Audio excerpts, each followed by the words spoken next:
Hi folks, Terry Thrasher back with you for another match. This time we've got the All-American matchup between Fortune, who is now missing Bill Fisher, having sent his heels onto the back line, and Shred. Yeah, an inauspicious start for Fisher. Shred looked very strong when we saw them last. Fortune, very strong team as well. All Seattle area.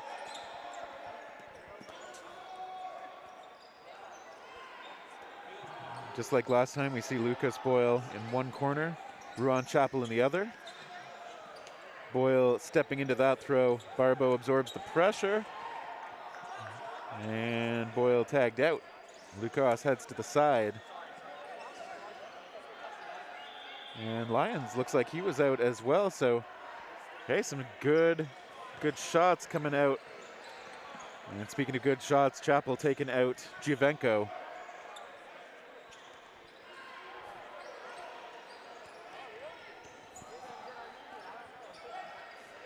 And stepping into that one again, Chappell trying to find another. Shred surviving that, stepping forward. Nice block in the air by Williams.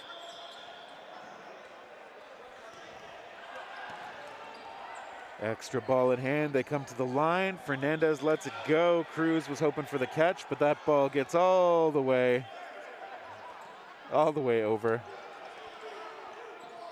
Lucas, the first hit out, and the second hit out, wearing the ball retriever penny. Somebody get over and help that team. Shag. Xander Simos lurking up there at the line along with Shota Barbeau.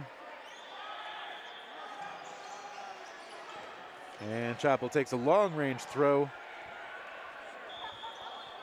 Fortune denied the benefit of an extra ball while that one was rolling down the sideline. This ball, all right, we had a red one from one of the diagonally far away courts, hence a bit of the confusion.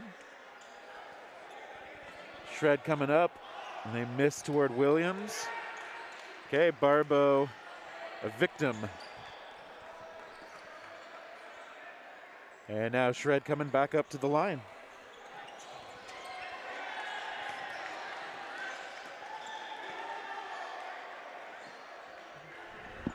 My producer is gone, otherwise I'd just give you a headset now, once he comes back. Okay, right up to the line, Fortune able to connect. And so now Shred just down to 2. We haven't seen them in this position very often, but Wheeler and Simos got some work to do. Simos happy to do it. Taking out Fernandez. Wheeler now stepping up, looking for Williams. No, it just backs off. Thinks better of it.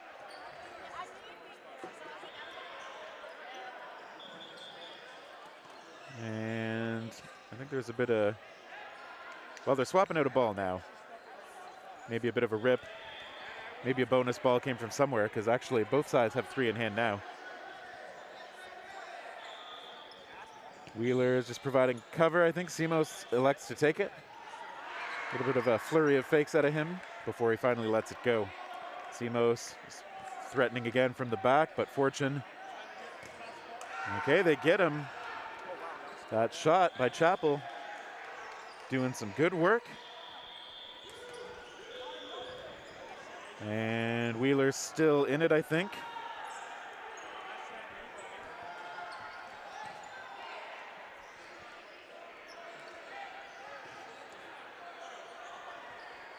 And I think we're waiting on the count here. Everybody's coming in. And Wheeler gets grazed, so first point going Fortune's way.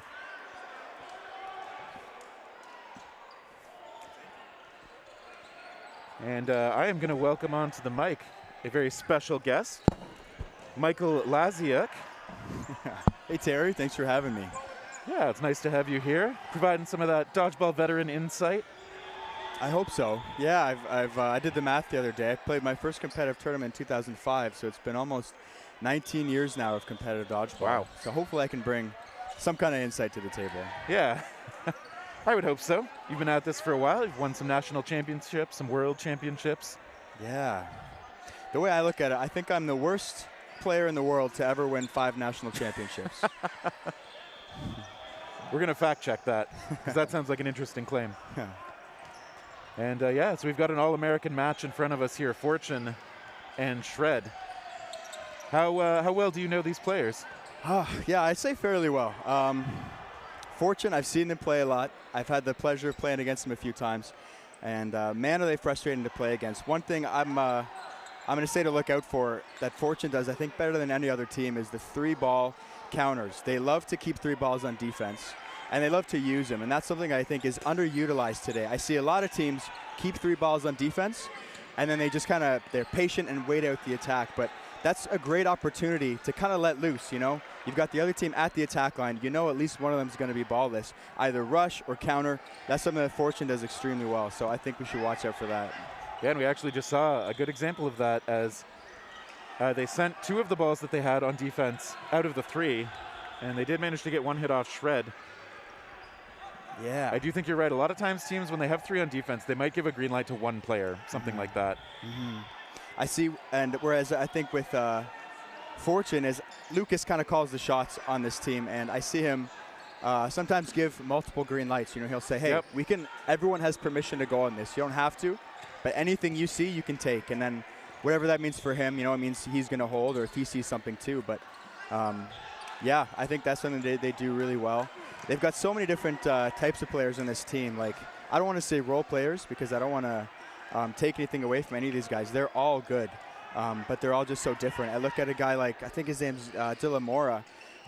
Great hands, all kinds of curveballs. I've only played against him a handful of times, but he's always a guy that's on that you've always got to watch out for because he's got a quick release and he can get you in so many different ways.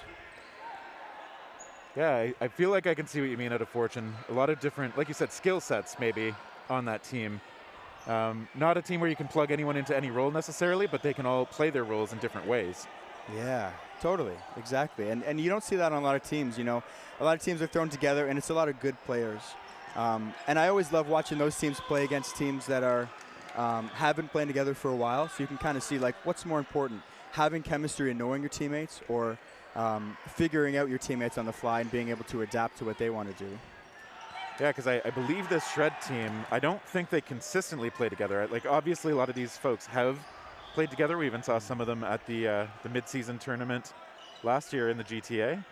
But as far as I know, they don't regularly play together. So maybe a little bit of what you're talking about. A lot of talent, obviously, but maybe a little bit more like figuring things out on the fly.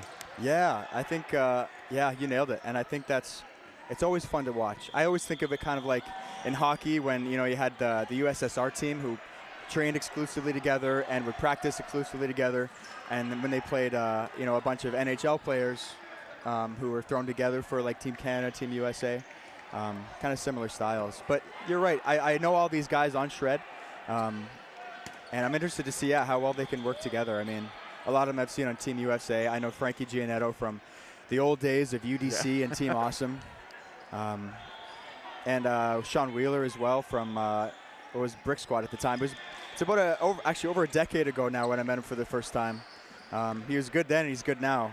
They were their first season of UDC. They went as Ray Lewis, which is a funny name. I think it was the name of, I might be wrong, but a name of a defensive player in the Baltimore Ravens. Baltimore Ravens. And they were, yeah, I mean, funny name, but they were a great team. We met them in the quarterfinals. We went as the Canucketeers. And we beat them in a close one. And then they came back the next year as the Brick Squad and just hammered us in the round robin.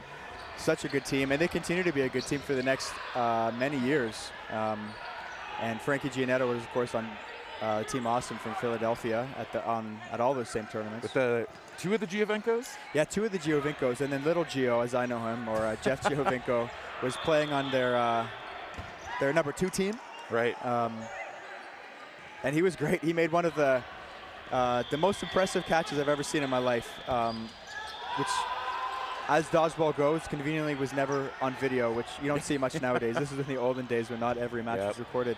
That one ball was rimming around high on behind him, so he turned around, turned his back to the throwing team, jumped up to grab this ball that was already on his side, one of the throwers saw he wasn't looking, threw it, and that ball landed right in his hands. I've never seen anything like it. I'll never see anything like it again. Just incredible. Yeah, interesting moments sometimes. It just, circumstances just create those moments. Yeah. Yeah. And okay, looks like, see, I love the honesty there. I thought it could have been a block, but just saying like, no, got my forearm on the way down. You love to see it. Yep. What's his name again? No idea, because he's wearing Wheeler's shirt. Yeah. Okay. You know, it's funny. I've played with them. I went to Arizona last year and played with you know, Ketchum and Perez and Dylan Oden-Clark and him, and it was just like kind of like a practice night, a rec night, and I just remember getting blown up for 2 hours straight. Wow. The talent on these guys on their home turf was unbelievable. I was trying my hardest, and it seemed like they were just having fun and touring with me, but great experience. But he's got, I wish I knew his name. He's got a great quick release with a little bit of a tail on it that, you know, when it's coming at you, it kind of looks like it rises. Yeah. Jason Murray does the same thing. Jeff Snow sometimes. Kendall Smith, I think we're. Thank you. Kendall Smith is his name. Yeah.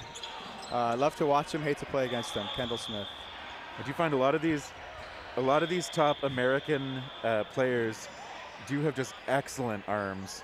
And I wonder if that's just like baseball being a culturally bigger sport there. Like more people grow up watching, playing baseball. A lot of people end up in this sport. Maybe they've got a background in another throwing sport. Yeah, I'm very curious. I'm very curious to see. I wish I could see, you know, how far these kids went in Little League. Yeah. I know, you see the skill set here, and you think they might have been able to do a lot. But so you've probably watched more live dodgeball than probably any person on the planet. Seen a lot. What do you think of this Fortune team? Well, like you said, I kind of like that their skill set is so varied, and you can't, other than arguably, I'd say, maybe not even that arguably, Lucas, I don't think you'd say that they play through a single player. I don't know if they've defined strategies that capitalize on strengths. Chappell there has been a very solid aggressive corner many times. Fisher with that unorthodox release. Unbelievable. You know, he's got such a great range of motion in his throw. I wish I had that on his backswing. He's got this great release. And his ball tails a little bit, so it's so hard to read. You don't see him getting caught very often. And I think because his delivery is a bit unorthodox for people who are just used to reading someone's body language as they're winding up, it's that much harder. And there we see it right on the money. It did hit a blocker, or at least a ball resting in front of Cruz there. It's still a perfect throw. You're right, it's so hard to read because you just don't see other throws like that. You don't know how to read that ball. And they're right winger in the baseball hat. I've watched him play many times, also don't know his name. It is Williams, I believe, Jordan Williams. Jordan Williams. He's an interesting guy to watch. He's got this great split-legged in the air dodge, which he uses. I don't want to say he uses it too much because it works. Yeah. And he knows how often he's using it. But it's so hard to hit a guy when he does that, because when you jump in the air and you tuck your legs in, you're still sort of a ball that would be coming at your head is now coming at your feet. But when you split your legs like he does, there's this huge gap just below your groin that in order to get hit, someone would have to aim so high and so outside to hit your legs. It just doesn't happen that often. So you see a few guys who do that, and it works. And the other thing he does so well, in my opinion, is he jumps late, right? You see a lot of people who jump, and they telegraph that they're going to jump, so the throwers can make a last second, you know, adjustment in their throw, aim high. But because he jumps so late, Joel Joden does that as well. Yeah, it's hard to read, because if a guy knows you're jumping, he's going to hit you most of the time. But if you time it well, hard to hit. I think that's exactly it. At this level of play, when you have people who know to be patient, when they can adjust that shot, and they know, like, he's in the air, I'm going to do that, or I'm going to wait till he lands, go for where his feet have to go. So if you can time that evasive move to the moment when that throw starts coming in, like when they hit a commitment point on their throw, pretty important. And some players have quick releases enough. You mentioned Mergler, of course. That's one of the most frustrating things I find about playing against him, is his release is so fast that there's no way I can time that, at least. Other people, the releases are so odd that it can throw up your defensive options, but yeah, there's like this sweet spot, right, in the timing, and you have to learn the guys you're playing against and how quick their release is. I hate playing against Jason for that same reason. It's like I have to adjust all my timing a little bit quicker when I'm playing with him or against him, because you know he can just get that throw off so quickly. Yeah, no one else releases the ball quite like him, so it's very specific. If you learn to play against him, it's like you're learning it just to play against him specifically. That's right. That's not a transferable skill. Yeah. And so here, I'm curious what they're talking about, because it looked to me like Dylan Cruz made a catch on a ball, setting a ball in front of him. So maybe the talk is whether that ball came in and maybe grazed the one that was sitting in front of him. That's the only thing I can think of for them to be discussing, because it was a very clean catch. So as long as it got to him cleanly, I feel like he should be in good shape. But he is out there alone, so I think they're saying no catch. Gotcha. It's always hard to tell what we think the refs are talking about in those moments. We need a, Lucas just with that nice little, okay, here it is, kind of grab. So fell into his lap. You don't see that often with Dylan Cruz. He's got a power arm. He likes to show it off. But this is one of those moments where you're kind of in the backcourt. The other team has a ball or two. You know if you come up to the line, they're going to be able to rush you and you can't defend yourself. So you sometimes see that. Some guys are better than others. Kalen Esterbrook is the guy who can throw a ball from the backcourt, full court, and he can still have some steam. But sometimes it is better to throw from the backcourt and miss rather than to go all the way up to the line where they can rush you with two and almost guaranteed get a kill. You're almost better off staying at the back line, letting them come to you where they're more hittable. Yeah, and we see a lot more players, instead of taking the shot from all the way at the back, they'll come up maybe halfway, maybe to the clear line roughly, let it go so they have more defensive space. But you're exactly right. If you're facing down two corners, oh, there we go, nice grab. Kendall Smith, I think. Yeah, I think. Great throw by Fisher. He put it outside. Yeah. Smith just got his fingertips on it, deflected it up. And that's just it, keeping it off body, so important with these players, but they still sometimes are going to make the grabs. So yeah. De La Mora, previously mentioned, is out there. Let's say curving shot go towards Simos, but he hops out of the way. Fortune's been great at setups this game. You can tell how in sync their timing is. They don't pump at the exact same time, because if you all pump at the same time, you're not really setting each other up. You want a split second between each pump fake to kind of get guys moving, to set your teammates up. And you see how well they do it there. 2 pump fakes, and then the third swing is when Lucas comes in for the kill. Yeah, I think when teams are learning to coordinate, doing everything at the same time makes sense. But really, it is better, as you say, if you stagger the timing a little bit so that anybody reacting to one thing is going to be a bit off balance or looking the wrong way for the next thing. I think that's one of the best things you can work toward. And you can't stagger it too much, because if I can look at one person doing something and then have time to look at the second person doing something, then you might as well have only had one person do something. Exactly. You got to try to find that sweet spot. And I do agree, Fortune seems very practiced at this stuff. That ball curving in outward toward Barbeau. Great throw, great block. Yeah, he read it, I think late, still got that blocker to knock it out of the way. Simos, great tag onto Chappell. Simos is so lethal. You know, he's got a few different curveballs. He's got the quick release. And you know he can make catches, so he's a guy you have to target. And we are seeing Fortune target him, as they should be, but just not connecting. Yeah, at Worlds, we saw Simos making some point blank, like just reaction catches. And he's got those quick hands. Some of the young players with those quick hands, it's hard to, and he's energetic when he's firing on all cylinders too, so it's hard to deal with him. Yeah. Great throw by Lucas, cross court. Lucas really steps into most of those throws, but he still disguises where it's going pretty well. Yeah. Like the quick counter out of Barbeau, but he does miss.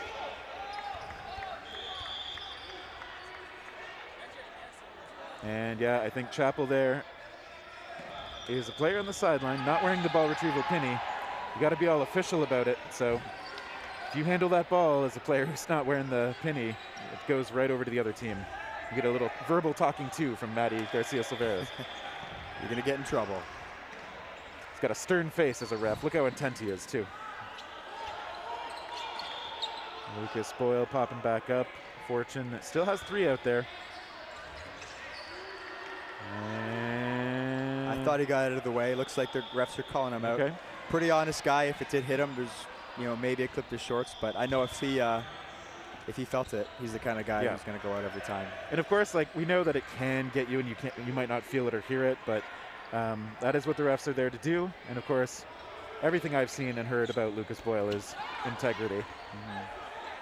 And Smith with another grab, very casual looking again. All right, Shred closes it out. Yeah, Shred did a great job on defense there. They were making catches. They were staying alive. I think 2 catches by Smith that game, Yep. I believe. And I think in both cases, he was doing the smart thing. If he wasn't a target out front, but he was staying in a good position where if one of those people ahead of him was targeted, he was there in a good spot to at least look for the catch. So I've often heard that called shadowing or whatever else. But I think if you don't have a ball, you should still be aware of how you should be available to make a play. Wow. Oh, nice grab by Fisher. What a catch and kill by Fisher. And so somebody's saying maybe Fisher's ball was caught first. I thought he got a kill with his first throw. I thought so too. I think he got Frankie.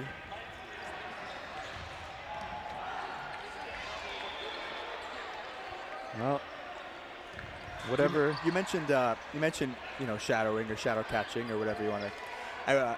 Backfielding, I think Cam Rannikin calls it. And Cam is a guy who makes it look so easy.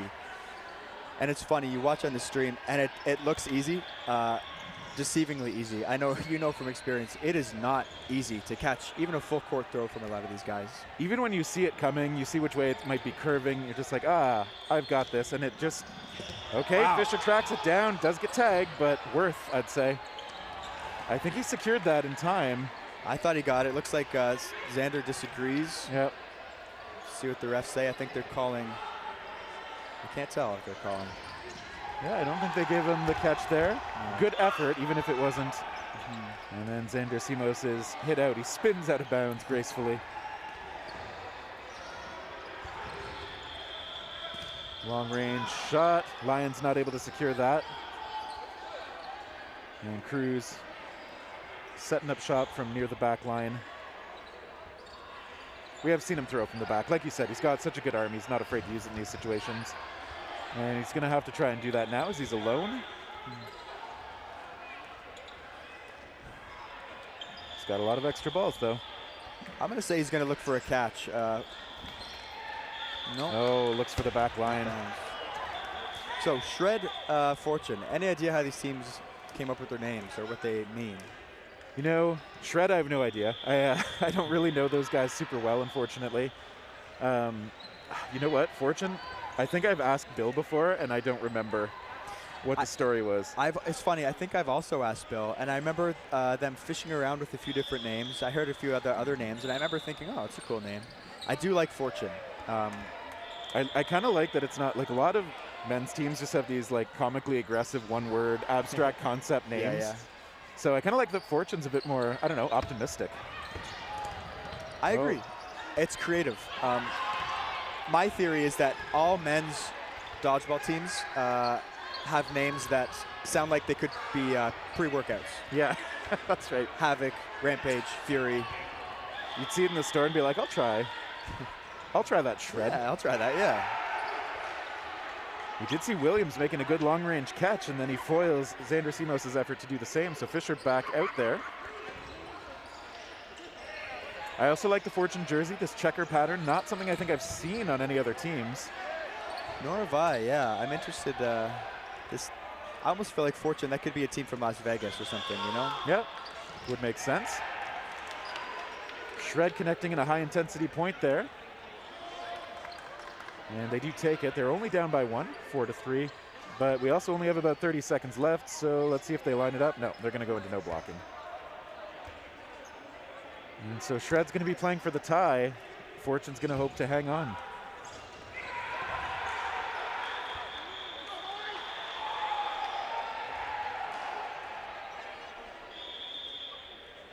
Off the rush, Shred has often been the more aggressive team. They do let one go. Fortune still deciding what they're going to do. Working out those plans. And they go in towards Giovenko. What was that, Smith? I've got to think Fortune's got the advantage in sudden death for the reason that they know each other's tendencies. They've been playing together longer. And you kind of get to know how your teammates, respond in sudden death. Great catch by Lions. Nice grab. Wheeler stepping into one, testing Lions again. Lions was able to bring back Lucas Boyle, which is always a big bring back. That is an important one. Lions is a tough guy to play against. I played with him against him I think last year in the Seattle tournament, and he's just a great grinder. You know what? Like, he's puts himself in the right spot. He's a hard guy to kill. And if you let your guard down, he's the guy that's going to come for you. That good all-around skill set that we've seen out of him so far. No blocking allowed. And actually being played pretty reserved compared to what I was sort of expecting. They both dialed it back a little bit. Okay, nice shot, and it's another 1-for-1. Lukas heads off to the side.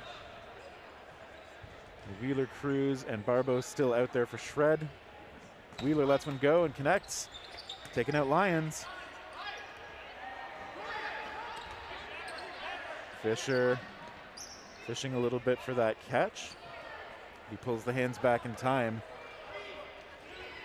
Long range try from Barbeau, maybe a little ill-advised. Williams was looking right at him. Great catch. You know, he went both knees on the ground, tucked that ball in, it came in low. Great reaction. Yeah, very aware of what might happen in that situation. Wheeler tagged out, and that's going to clinch it. Fortune connecting with Cruz as well on the opposite side. They take a hard-fought match over shred. Well played by both teams. It seems like Shred was the more aggressive team, but Fortune is able to weather the storm. I felt like they were a little bit more conservative at the right times, and they used their patience well.